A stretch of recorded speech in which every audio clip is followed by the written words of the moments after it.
जय श्री राम। आइए आगे सुनते हैं श्री शिव पुराण में। भगवान शंकर ने सती माता से कहा, देवी अब तुम मन लगाकर मेरी भक्ति के पूर्वक नवों अंगों के पृथक पृथक लक्षण सुनो। वे लक्षण भोग तथा मोक्ष प्रदान करने वाले हैं। जो स्थिर आसन से बैठकर तन मन आदि से मेरी कथा कीर्तन आदि का नित्य सम्मान करता हुआ प्रसन्नता पूर्वक अपने श्रवण पुटों से उनके अमृतोपम रस का पान करता है, उसके इस साधन को श्रवण कहते हैं।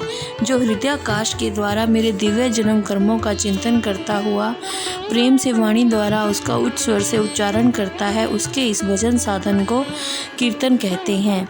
देवी, मुझ नित्य महेश्वर को सदा और सर्वत्र व्यापक जानकर जो संसार में निरंतर निर्भय रहता है, उसी को स्मरण कहा गया है। अरुणोदय से लेकर हर समय सेवे की अनुकूलता का ध्यान रखते हुए हृदय और इंद्रियों से जो निरंतर सेवा की जाती है, वही सेवन नामक भक्ति है।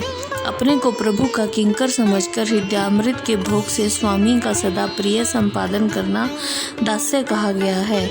अपने धन वैभव के अनुसार शास्त्रीय विधि से मुझ परमात्मा को सदा पाद्य आदि 16 उपचारों का जो समर्पण करना है, उसे अर्चन कहते हैं। मन से ध्यान और वाणी से वंदनात्मक मंत्रों के उच्चारण पूर्वक 8 अंगों से भूतल का स्पर्श करते हुए जो इष्ट देव को नमस्कार किया जाता है, उसे वंदन कहते हैं। ईश्वर मंगल या अमंगल जो कुछ भी करता है, वह सब मेरे मंगल के लिए ही है, ऐसा दृढ़ विश्वास रखना सख्य भक्ति का लक्षण है। देह आदि जो कुछ भी अपनी कही जाने वाली वस्तु है, वह सब भगवान की प्रसन्नता के लिए उन्हीं को समर्पित करके अपने निर्वाह के लिए भी कुछ बचाकर न रखना अथवा निर्वाह की चिंता से भी रहित हो जाना आत्मसमर्पण कहलाता है। ये मेरी भक्ति के 9 अंग हैं, जो भोग और मोक्ष प्रदान करने वाले हैं। इनसे ज्ञान का प्राकट्य होता है और ये सब साधन मुझे अत्यंत प्रिय हैं। मेरी भक्ति के बहुत से उपंग भी कहे गए हैं, जैसे बिल्वादि का सेवन आदि। इनको विचार से समझ लेना चाहिए। प्रिय, इस प्रकार मेरी सांगोपांग भक्ति सबसे उत्तम है। यह ज्ञान वैराग्य की जननी है और मुक्ति इसकी दासी है।